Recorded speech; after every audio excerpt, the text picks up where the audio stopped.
Hello everyone, welcome back to another edition of the SBK Betting Podcast. And I have to say, this is one of my favourite weekends of the year. Really looking forward to getting into what we have on Irish Champions Weekend and St. Ledger weekend as well. The clash of some of the best races that we will see this year, and plenty to pick apart. But before we get there, I'm very pleased to say that last week was a winning one. Symbol Strength did me good. 5-2 for Adrian Keatley at Kempton, and I think that was a horse going places. A good ride as well by Tom Marquand. He'll be a man we'll be focusing on, I'm sure, over this coming weekend.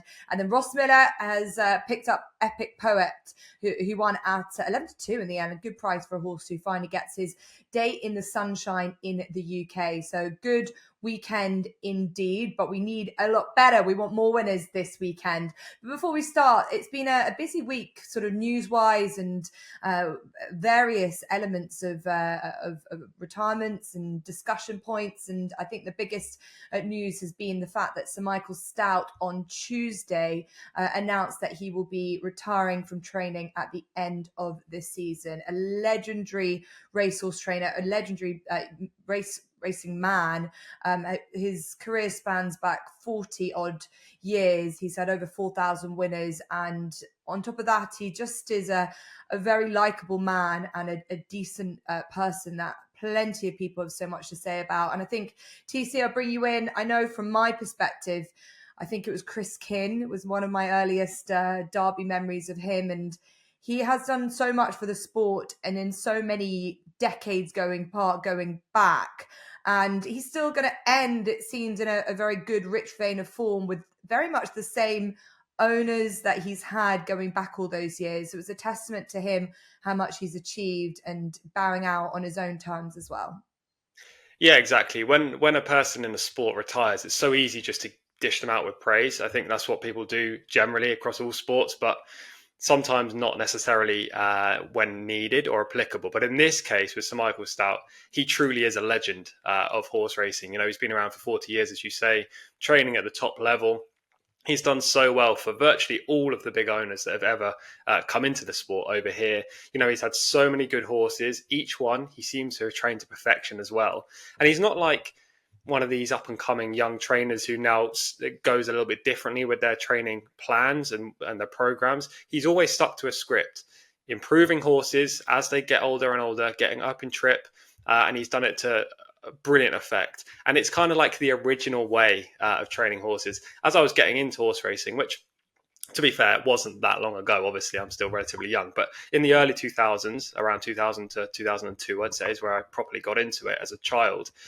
He had all the best runners at that time of horse racing. You know, I could list off plenty, Russian Rhythm being one of the highlights for me. But I think the one horse that really made me love Sir Michael Stoute was Golan.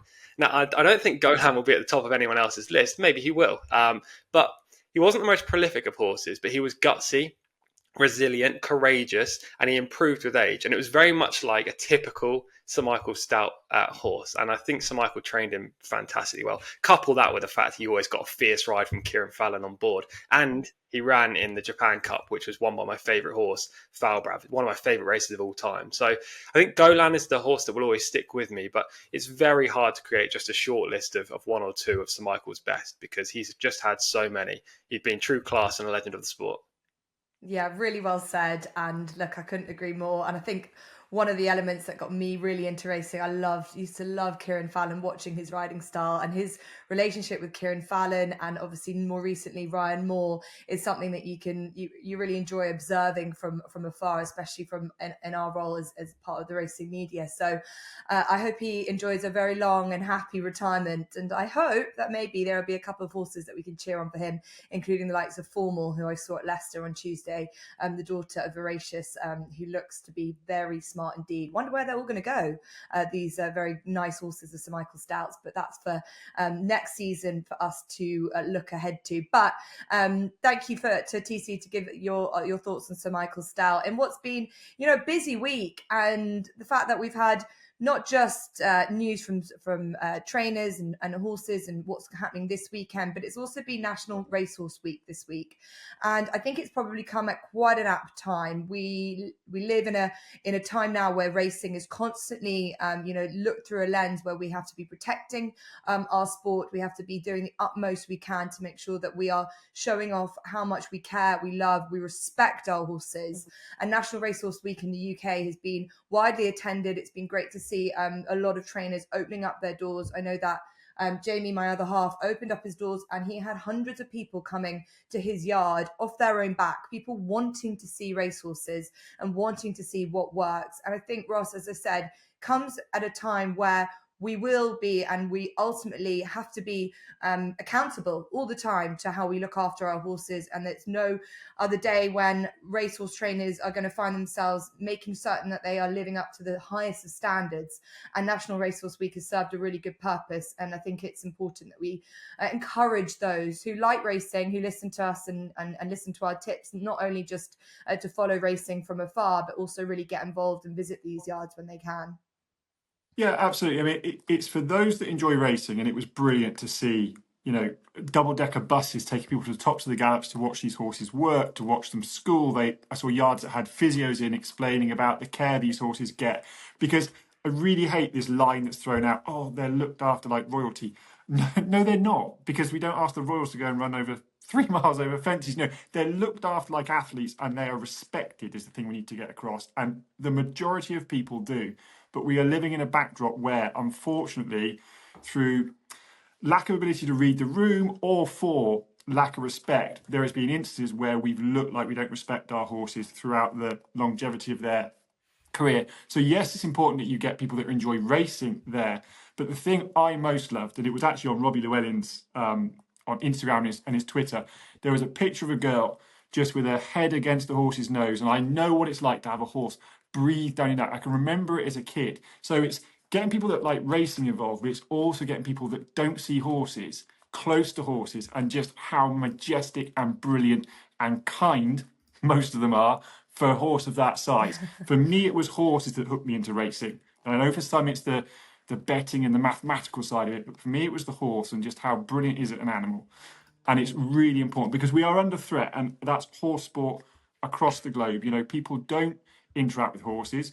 We live in an era where they're seen as, we shouldn't use them for our own gain. Is a problem in dressage with Charles Dujardin. There's a problem now this weekend in eventing with Andrew McConnell, an American rider striking a horse with his fist. And images like that, unfortunately, because of the nature of these algorithms of social media, they rapidly accelerate through the Twitter sphere and all the rest of it. I think it's really important that as fans of racing, as people involved in racing, we counteract that by retweeting and sharing as many positive images as we can. Like, I've had a horse being backed this week, and normally I keep the content for the guys involved in the syndicate, but I've tried really hard this week to share it. Hashtag, National Racehorse Week, because I think it's important you try and counteract the negative with the positive, which is, in the sport, in my experience, overwhelmingly people are good to their horses, respect their horses, and love the horses. Yeah, certainly so. And I couldn't agree more. And I've always do what I can to just show off when we can what the horses do every day and make sure that everyone can see how much we are doing and our utmost. But we're also really, really welcoming, really want you to come and see us, really want you to ask questions. So very much a big champion of National Racehorse Week. So well done to everyone that's got involved. And but as we said, we can always do better and we can always do more. Right, let's go back to the racing because we do have some of the most finest equine athletes on show this weekend, where rightly or wrongly there's a clash of two of the best races we'll see this season. The St. Leger is the first race we're going to start on. This is the final classic. It's at Doncaster on Saturday, and the topic of conversation around the St. Leger for a while now has been, how are we going to close down Aidan O'Brien's stranglehold on this race? He is very much has all the darts to fire when it comes to this distance. He won the race last year. He's won this race 3 times in the last 10 years. He's not completely controlled it, but this year looks like he does. And he's got Illinois, Jan Bruegel and Grosvenor Square lining up. And we now know that Wayne Lorden has confirmed on Illinois. Sean Levy has got the spare ride on the unbeaten Jan Bruegel, and Gavin Ryan's on Grosvenor Square. They make up the top of the betting. Illinois 7-4, Grosvenor Square 4-1, Jan Bruegel 4-1. And then it's the rest of them. Sunway for Davin Manuzia 11-2. The late entry of You Got to Me for Rafe Beckett is 11-2. Durham Mile 14-1, and Wild Waves is 66-1. Tom Collins, I will start with you. That 12-1 anti-post is looking pretty tasty now for Illinois, who's come right in after a succession of very, very strong runs. You'll have to remind us when you tipped him up as your anti-post selection for this race. How confident are you that he's going to land for what's been probably a nice waiting game for this? Yeah, everyone's going to have to forgive me for a bit of after timing here. Don't worry, I can see you, James, in the comment, ready to message about Illinois after timing. No, go back and watch the June the 7th podcast. It was a John of Gaunt weekend. And we had a section where we talked about anti-post plays for the rest of the year, I think it was, or the rest of the season, either or. And mine was Illinois for the St. Ledger at 12-1. He was available at 16 a couple of days earlier. And I was actually debating whether to put him up in the pod because the value kind of went at that point. But fortunately, it's panned out nicely. Currently 7-4, 2-1 favourite for the St. Ledger. So good value there. It's been a bit of a waiting game. I haven't really known where Los Angeles was going to go, and that was the main sticking point, really, for Illinois. If Los Angeles would have been here in the St. Ledger, then he would have probably been favourite, and that would have diminished the chance of Illinois winning. But fortunately, Aidan has gone for 2 other horses instead, and I think those 2 are perfectly beatable. So I'm pretty confident going into the race. The reason for tipping Illinois anti-post is, and I said this in the podcast, the John O'Gaunt one, that when we watched the Lingfield Derby trial, he went to the front, he looked like he had loads in the tank and he was going through the race lovely. You kind of need that in the St. Ledger, despite it being a staying race. You need a relatively high cruising speed because they tend to get racing quite early. And if you have to go up through the gears really quickly, you can find horses failing to sustain their effort in the latter stages of the race. So a high cruising speed is key. And he showed that at Lingfield. Then he put his head to one side in the home straight when asked for maximum effort. And that was due to the fast ground, or so I thought. And he got passed by Ambiente Friendly and eventually finished second. But he was strong at the line, suggesting the St. Ledger trip would be ideal. Now, all of that is absolutely spot on, and I stick by it, apart from maybe the ground, because he subsequently came out of Royal Ascot and he won on good to firm, proving that he's more ground versatile than I actually thought he was. Nevertheless, I still think good ground or good to soft, whatever it's going to be on Saturday, is going to suit him. He's perfectly adaptable to running on that. So I have no issue with anything to do with Illinois. From what I said back in June to now, I think the situation fully applies. And actually, the St. Ledger arguably has come up a lot weaker than I was anticipating. Now, Jan Bruegel's obviously got a good chance. He's unbeaten, but he is a tough ride. Ryan Moore has been brilliant on him the last twice. How many times do we say Ryan Moore is brilliant? Sean Levy is a good jockey. We all know that, especially at SBK, as we used to sponsor him. But I don't know. He's going to have to be at his best on Jan Bruegel. Illinois is going to go forward. Wayne Lorden rode him last time at York, and I thought he gave him a good ride despite not winning. And hopefully a similarly aggressive tactics will see Illinois go on and justify this anti-post play. But I do have to say, my anti-post plays on races like this, I tend to look like an absolute superstar going into the race with the value, and then come out the other side and the horse finishes second and be like, well, that didn't work out. So fingers crossed it actually does work out this weekend. Okay, right. Well, we have, as you say, you've been waiting and watching, and sometimes it doesn't. Sometimes the horse that you've picked back in June doesn't get there for whatever reason, but you've identified him as a St. Ledger prospect, and he's now, whatever case, 12-1 and now 7-4. He was well worth a bet at the time, June 7th. We'll remember the day. You remember it fondly. Right. It is a race where we've got horses that clearly might just progress going up in trip. I think that's always the sort of the conversation topic when you come to this. You've got 3 sons of Galileo in Illinois, Jan Bruegel and Grosvenor Square, all capable, the likes of 60s icon, Kew Gardens, they're all Galileos that went and won the St. Ledger Ross. But you've got these other sort of hopeful types. You got to me an Irish Oaks winner, and I think Rafe Beckett's results, records in the St. Leger speaks for itself. He does very well with fillies. He feels like, he's got one that's able to give these colts something to think about. But I'm struggling to feel like any of them will go the sort of pace of these horses. You've got to, it's an extra gear if you got to me stepping out of fillies only company for the first time. Sunway looks a little bit out of his depth, and the other two have a huge amount to do, albeit Duramar at least ran a good race in the Derby. So it's quite hard to see against those three, is it? Yeah, I suppose so. But I think you're both being a bit down on it. Like, we have got a Irish Oaks winner in this. That, she's a smart horse. She was probably unlucky last time. Like, she raced on the wrong part of the track. She had to go and win a race when Hector Crouch went to win it, and Content got is a freak to be able to pull that hard and still finish like that, but got a brilliant ride from Ryan Moore, who was the only one to get over to the rail where the ground was clearly quicker. So I don't think you got to me as out of it. She's rated 113 with the £3 mare's allowance, filly's allowance. She gets 116. That puts her on a par with Illinois, and I think she'll stay the trip. And like you say, Rafe Beckett's got form in this race with fillies. Won it with Simple Verse, runner up with Talent. I think he had one a while back that was placed as well. Sunway probably isn't good enough, but he's rated 115 and he looks like a mile 6 will bring about further improvement.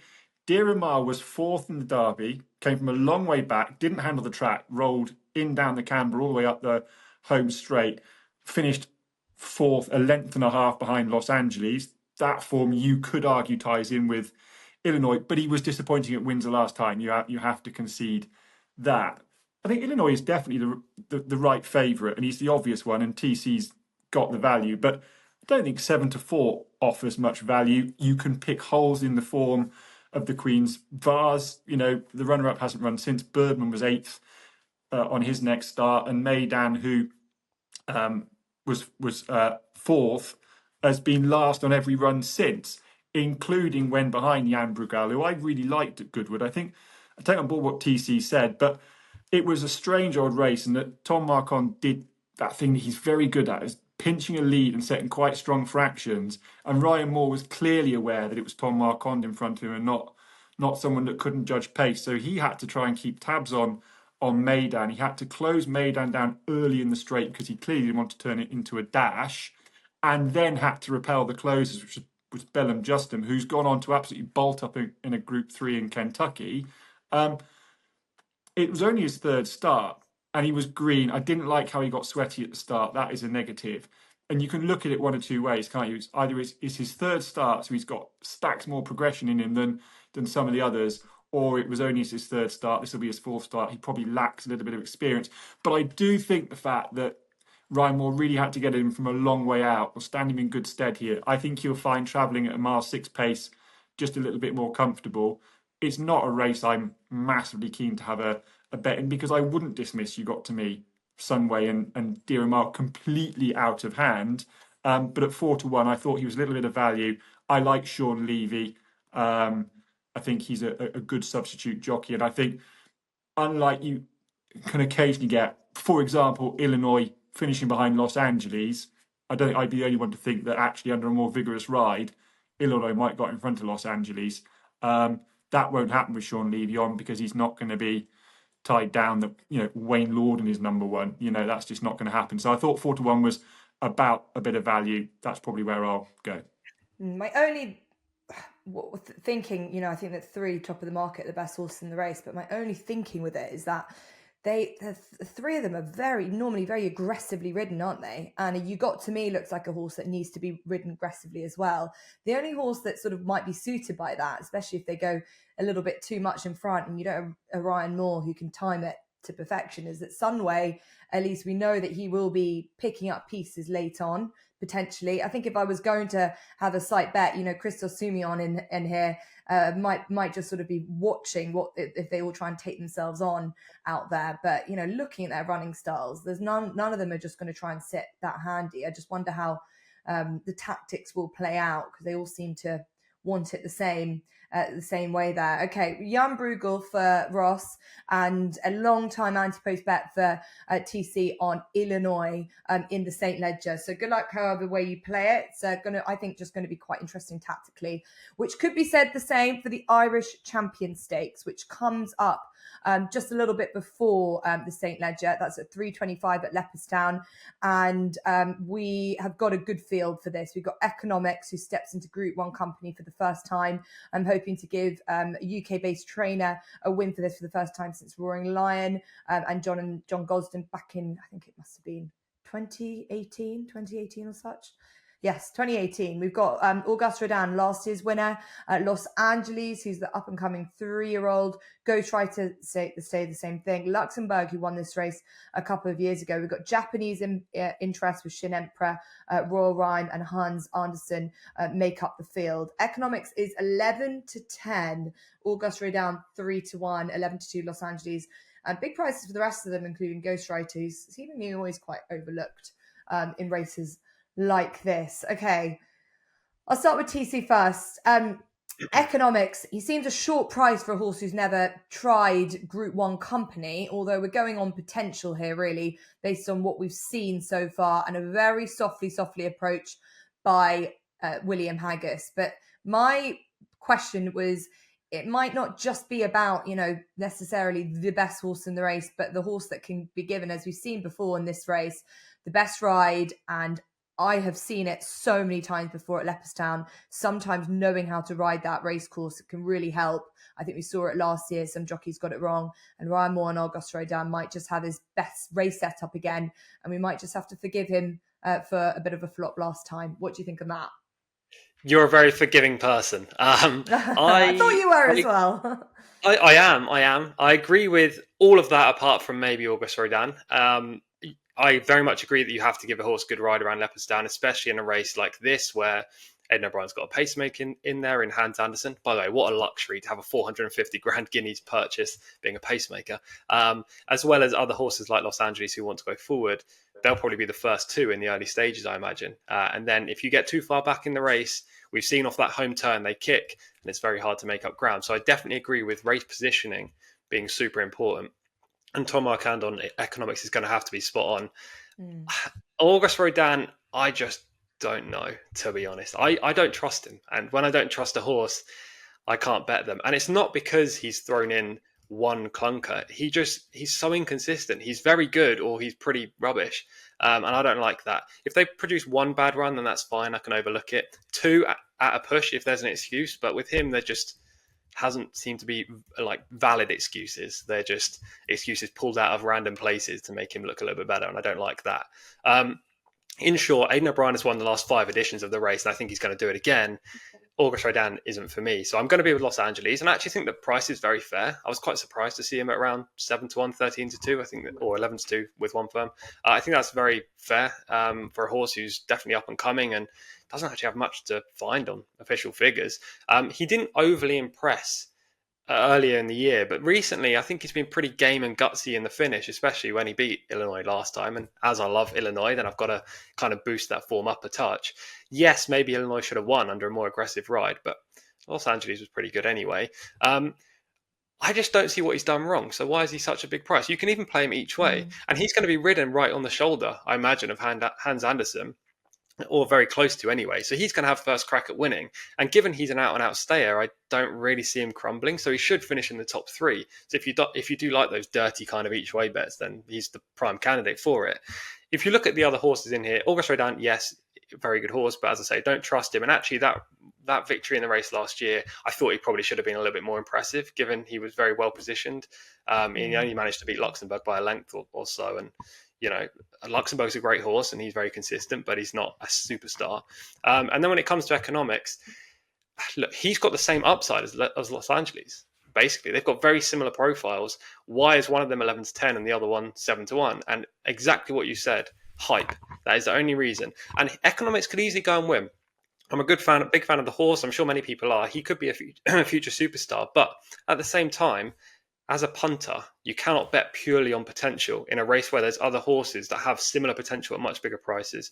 He hasn't got a 50% chance of winning this race, in my opinion. And therefore, where's the value at 11 to 10? I don't see it. So I'm going to be with Los Angeles.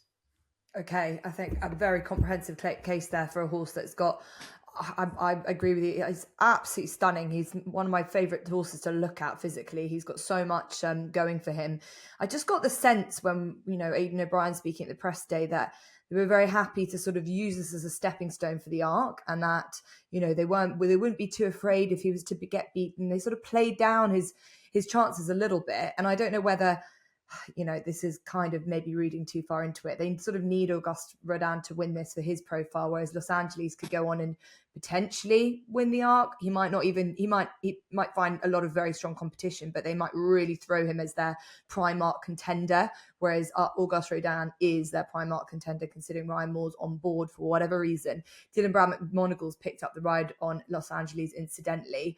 It's just quite interesting, really, how this is working out. I just love, this is one race I'd love to get into the minds of the Ballydoyle team and see how this is going to play out, and how tactics and what Ryan does, because at the end of the day, we know that Ryan's the one that is going to essentially formulate the plans, but he's also got to give £6 to Los Angeles. And I think if you're going to choose one of them, I agree with you, TC, it is Los Angeles, but I just don't know how the tactics are going to play out. Economics, Ross, is a horse that came from far off the pace, nearly a little bit too close, really too far for comfort in Deauville last time. Beat a very solid horse in JRB, but this is a different kettle of fish. Do you agree with TC that, his price is short, considering it is, as he said, all based on potential, as opposed to, knowing that this horse is ready for a very tough match up against a battalion of Aidan O'Brien horses ready to put up a wall to him?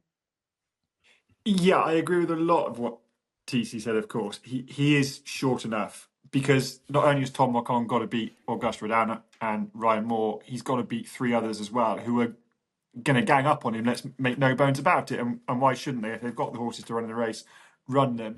I slightly disagree with, I can see why he is the price he is. He absolutely waltzed up in the Dante. He came from a mile back last time. He had the speed to win over a mile first time out. Los Angeles hasn't got that speed, and he's dropping back in trip, and he is a horse that they were entertaining going up in trip. So I can see why Economics is a shorter price. He gets the weight from Auguste Rodin, who TC is absolutely bang on. If you are backing him, you need your head seeing to, because he could well win, but he could equally tail off. So you're better off not backing him, watching him win, and saying, "Oh, I wish I'd backed him." I'd always prefer it that way around than saying, "Oh, this will be the day," and then watching him turn in another stinker. You just cannot trust the horse. He's only rated £1 higher than Economics. Economics gets the weight. I think he's the most likely winner, but I don't want to be backing him at 11 to 10. I came down on another Coolmore horse each way, which is Luxembourg. He was second in it last year. And again, like we mentioned about Los Angeles and Illinois, if he'd have been given a more aggressive ride, he'd have beaten Auguste Rodin last year. There is no doubt in my mind about that. He could well be given the same ride this time, but he's 14 to 1. He's got first-time cheek pieces on. He's perhaps not going to be lumped with the complete pacemaking duties this time, which might have him. I think this is his trip. I don't think he stays a mile 4. I know he won the Coronation Stakes, but he was given a very good tactical ride off a dawdle of a pace and out sprinted a Dower Stayer in Hamish. I thought 14 to 1, I could see him hitting the frame. And if Auguste Rodin bombs out by halfway and Luxembourg is really around to stretch his legs, he could be the equal of these bar Economics. Okay, a very interesting way of thinking about how this race is going to pan out. And as I said, it might not be about the best horse in the race. I just think tactically it's just going to be very interesting how Tom Marquand navigates this. He's coming out of stall 8 TC. I think the draw might play a bit of a part, especially looking at how these Aidan O'Brien horses have been drawn. Does that light up a little bit more interest for you in that way? Yeah, I mean, you've got to look at the draw in races like this, because the team at Ballydoyle will do what they can to get this favourite beaten. We know they will, and they've done it to brilliant success in the past. And the draw is just fascinating, because they're 4 horses. Auguste Rodin in 4, Los Angeles in 5, Hans Andersen, the likely pace setter, in 6, Luxembourg in 7, and then you've got Economics right out wide in 8. I think that's fascinating, because what are they going to do to keep Economics from getting into that ideal spot? They're going to try and probably push him out. or keep him out anyway, wide on the track, going around that turn, kick off the turn like we saw last year, and try and get him beaten that way. It wouldn't surprise me if Hans Andersen kept straight line from stall 6, Luxembourg kept a straight line from 7, forcing Tom to even pull back and get too far back in the race, like we saw with Holly Doyle and Jim Crowley last year against August Rodin, or just keep Tom and Economics wide on the track. I think that's the best way to get this horse beaten. Obviously, they know more than I do in terms of team tactics, but I think they'll probably have that in their planning. Yeah, this is what I'd love to get inside the minds of. But we'll see it all pan out in real life on Saturday. So a very interesting Irish Champion Stakes. Los Angeles for Tom. Ross has gone for an each way selection on Luxembourg, and then just a reminder on the St. Leger, Illinois for Tom, and Ross has gone for Jan Bruegel, and SBK have a 25 winnings boost on the St. Leger. So make sure you get involved, whoever you are playing. Right, we've got a lot of racing this weekend. As I said, Irish Champions Festival, Saturday and Sunday, a barrage of Group 1s. Doncaster also has great action as well. But we will have a good opportunity, have a Napa next best. And we've also got good racing in Canada at Woodbine. So I think that TC probably has an eye on that. And I have to say, this is probably, if you're thinking, where is Godolphin this weekend? Because they don't seem to have anything anywhere, and any of the top class major races on Saturday. A lot of those horses are in Woodbine this weekend. So keep an eye on that, as those horses might be using that as a stepping stone to the Breeders' Cup. But I'll get back to the more pressing matter of Nap and next best. So I'll go for Ross, because the Nap landed last weekend, Ross, and you're in good spirits because of that. So what are you looking forward to this weekend? Well, I'm looking forward to October, Jess, and the jumps returning. But this weekend, Doncaster caught my eye. A horse I really liked as a 2-year-old, and I had him marked up as one that would really improve when stepped up in trip to 7 furlongs, which is Lake Forest. Now, he goes in the 3 o'clock at Doncaster, which is his first try at 7 furlongs this year. He's really impressed me. He's finished second both runs this year over 6 furlongs in the Commonwealth Cup, where he was slow away and came from a long way back, made eye-catching progress. And then the Hackwood last time, again over 6 furlongs. Good races, finished behind elite status in Inisherin. Drying ground will really help his chances. It's good ground at Doncaster at the moment. No rain forecast, a little bit of a breeze. So I think it'll be quick enough for him. He gets £7 from the top rated Poet Master. So his 110 effectively becomes 117, puts him joint top. And that's before you factor in that he could potentially improve this extra furlong. There are 2 minor negatives. He got upset in the stalls last time and got taken out the stalls. And Tom McCond, who's ridden him really well, is replaced by Kieran Fallon, who is just a jockey I don't have a great record with. I just seems to be, when I have my money on Kieran, he can often misjudge things and find a bit of trouble. So those are 2 minor negatives, but I'm certain Lake Forest will improve, stepped up in trip. He's owned by some very shrewd operators who would have this sort of thing figured out, I suspect. So he's the Nap in the 3 o'clock. And then the 2:25 at Doncaster, Born to Rock, again, another 2-year-old I really liked last year. He was kept in pretty high company back end of his 2-year-old career, first couple of starts this year for Jane Chapelheim. It didn't really work out, although his first run this season in group contest wasn't all that bad. Moved to George Scott, ran at this track last time off a mark of 92, and was just luckless in running. Travelled really well at the back of the field, couldn't find any gaps. Flew home, only just denied. That was over 5 furlongs. This is 5.5 furlongs back at Doncaster. He's up £2, but I think he's still well handicapped on his very best form. I think we yet to see the best of him. This will only be his 3rd try in handicap company, so he's pretty unexposed. George Scott going well with a 20% strike rate. So I thought Born to Rock had a great chance back at Doncaster in the 2:25. Thank you. And yes, Kieran Fallon off the back of that Group 1 success last weekend. So Lake Forest and Born to Rock both at Doncaster for Ross. Let's go to Tom. What are you looking forward to this weekend?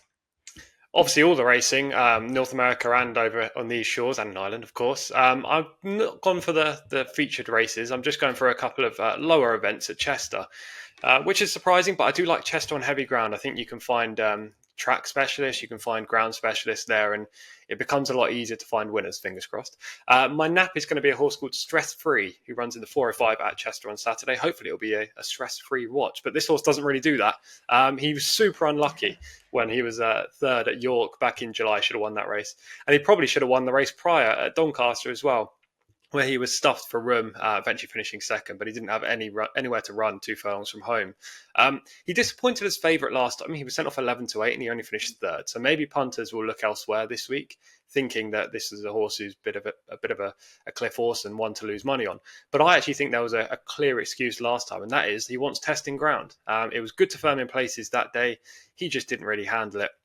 Doesn't like to hear his hooves rattle at all. He wants to get properly into the mud, and he's going to get that at Chester. You go back through his career, he's done exceptionally well when the ground gets testing, including a win on heavy ground at Nottingham in October 2023, and a win on very soft in France prior to coming to David O'Mara. So I think the ground is absolutely spot on for him. He's off a nice mark. This is a very winnable race, and Sean D. Bowen has been riding out of his skin for the last 2 or so months, and he takes off a valuable £3. So I really like Stress Free in the 405 at Chester.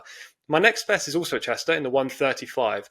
Now, this one is more like a stat attack rather than a next best, but I'll get into that towards the end. The stat is the reason why I like this horse. However, the runner is Noble Phoenix. Now, I toyed with putting Kinross actually in this spot, but obviously Ross has gone for Lake Forest in the Park Stakes, so I've left that race alone and opted for this instead. Noble Phoenix is bred to be a 7 furlong specialist. It's such an intermediate trip. You get horses that are sprinters that are stepping up and trying to handle the distance, and milers that come down to see if they can also sprint. And it's just like a mixture of all kinds of animals. But Noble Phoenix is absolute specialist for it. He's by Arizona, who won over the trip, out of a mare who was called Ermine and Velvet, who finished second in a listed race over 7 furlongs. So he's just bred to handle this. He attracted some money prior to his debut at Epsom. He didn't handle the camber at all that day, which is a concern, but he still finished a good third. As I say, the track's a little bit of an issue. The ground isn't a certainty. Heavy ground for a young horse with a pedigree that doesn't necessarily suggest that he wants it. But here's the stat attack. Andrew Balding at Chester with 2-year-olds. In the last 5 years, 2-year-olds at Chester, he's 10 from 33. That is a 30% strike rate for a £1 level stakes profit of plus £32.47. That is more than enticing. And he had 3 initial entries in this race, and he's only declared Noble Phoenix. I like him for that reason. Love it. We have missed Stat Attack. Where has Stat Attack been? I think we need to bring it back for the National Hunt season. Sure. That's a challenge for you. Stress Free and Noble Phoenix both at Chester for TC. Thank you for that. I'll give you a couple. I'm going to be at Leopardstown on Saturday and at Curragh on Sunday, and we have so many good races outside of the main feature one. The Group 1 Matron Stakes is probably one of the races of the weekend. You've got Porta Fortuna lining up against Fallen Angel, who's back after a long break. She's had her issues. She's now in the ownership of Wathnan Racing, but I don't think it really is too much of a concern for Porta Fortuna. I think she's gone massively underrated considering how much she's achieved. She's a multiple Group 1 winner. I think it's now, forgive me if I'm wrong, she's definitely had 2, maybe 3, maybe even 4 Group 1s at this stage. And she's a horse that is clearly thriving. Last win was the best to date against the Elders, and I think that she will be very, very hard to beat. And if you can get 11-8, that'll be pretty good. And Tom Marquand booked to ride after who's been successful on her, not least in the Coronation Stakes at Royal Ascot. So Porta Fortuna is my nap. And then my next best, I will go to the 435. It's the Patingo handicap over 1 mile 5. And I was lucky enough to see a horse called Amirat Jumeirah at Mick Halford and Tracy Collins' yard when I went and did a feature there recently. A lovely strapping big daughter of Australia who is thriving at present. She's absolutely going from strength to strength. She is a horse that won at Dundalk earlier on the season, but it was her run at the Curragh last time that really caught the imagination. She is up against it a little bit more now against some very some more progressive horses, especially some 3-year-olds. But from what I saw, she's clearly and going into this in a great vein of form. Her form is working out quite nicely. The horse that she beat ran well in a listed race recently, and I hope that she's going to give Ronan Whelan, who's a jockey that's worth watching this weekend, something to cheer about for a great training partnership. So that are those my 2 selections for this weekend. We've got through a lot this week, so I hope you've enjoyed it, and I hope we've given you some winners. And don't forget, all new SBK users get £30 in free bets when you sign up and bet £10 for the first time. Please head to SBK. Lots of other offers and promotions throughout this weekend. As I said, I hope we've given you some winners, and we'll see you back again next week.